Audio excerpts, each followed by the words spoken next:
Bonjour tout le monde et bienvenue dans l'agence Concept Linda Déco. C'est toujours un réel plaisir de vous retrouver.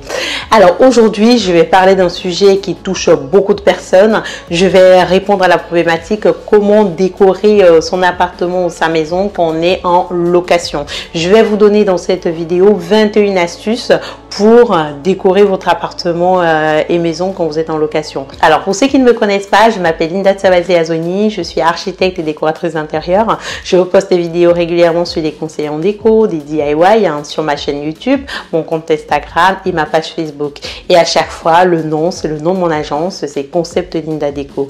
Donc n'hésitez pas à vous abonner, à me suivre, car ça fait toujours plaisir d'avoir de nouveaux abonnés.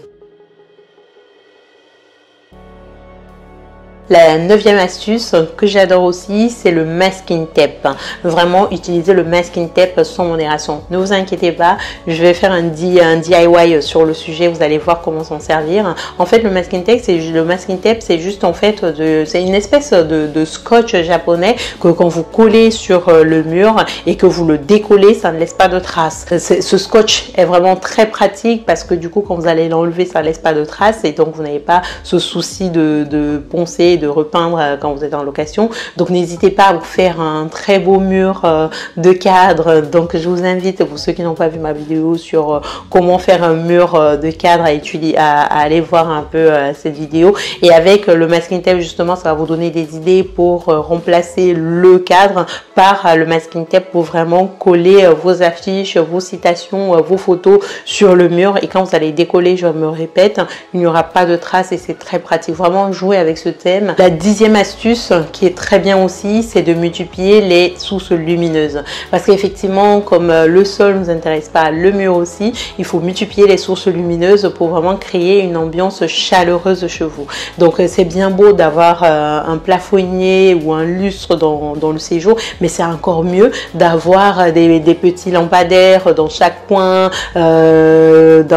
pour la lecture par exemple, des bougies pour créer un peu une ambiance tamisée. Je vous invite à aller voir le DIY que j'ai réalisé sur comment faire soi-même ces bougies. Ça va vous donner plein d'idées pour faire vous-même des bougies. La 11e astuce que j'aime beaucoup aussi, c'est utiliser les cagettes. En fait, les cagettes, ça coûte vraiment pas cher et vous pouvez même les avoir gratuitement dans des magasins, dans les grandes surfaces. Vous pouvez les acheter pas cher parce qu'il me semble qu'au Cameroun, une palette comme ça, vous me direz si je me trompe, coûte généralement 1000 francs.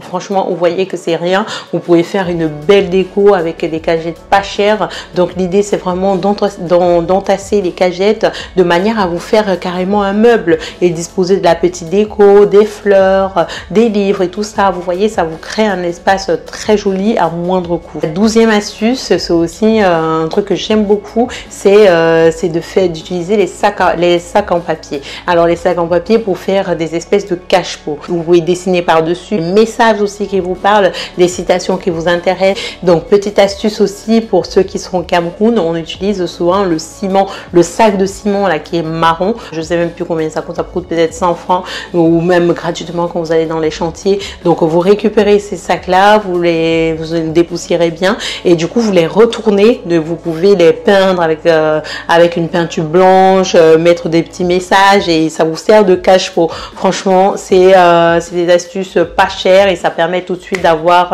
un intérieur différent des autres et très très design et au goût du jour.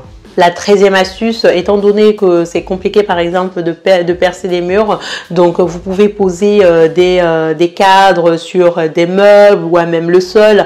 Par contre, sur cette astuce, je vous conseille plutôt de partir sur des grands cadres parce que si vous posez des petits cadres sur le sol, ça fera ridicule ou même sur des commodes. Donc partez vraiment sur une accumulation de grands cadres ou de moyens et aussi vous pouvez utiliser des miroirs que vous n'êtes pas obligé d'accrocher le miroir, vous pouvez le poser à même le sol, ça va vous donner une déco différente et un cachet. Et aussi attention quand même parce que cette décoration n'est pas forcément adaptée quand vous avez des enfants. Faites attention à ça parce que quand vous avez des enfants dans la maison, vous allez le mettre par-dessus le meuble et là un enfant a vite fait de secouer le meuble, le truc il est tombé et l'enfant peut se faire mal, ou même le miroir aussi, c'est hyper dangereux. Donc cette astuce à prendre avec modération quand vous avez des enfants, franchement je vous le conseille pas. Je voulais pas faire une vidéo très longue, c'est pour ça que je m'arrête à ce niveau. Par contre, j'ai un épisode 2, toujours des astuces pour décorer votre appartement quand vous êtes en location. Donc si vous êtes intéressé, n'hésitez pas à me mettre des commentaires sur le sujet. Si vous avez aimé la vidéo, n'hésitez pas à la liker, n'hésitez pas à partager sans modération autour de vous aux gens qui peuvent potentiellement être intéressés par cette vidéo. N'hésitez pas à commenter, à toujours m'alimenter des sujets qui vous intéressent. Moi, je vous dis à très vite pour la prochaine vidéo. Je vous fais des gros bisous et je vous dis au revoir.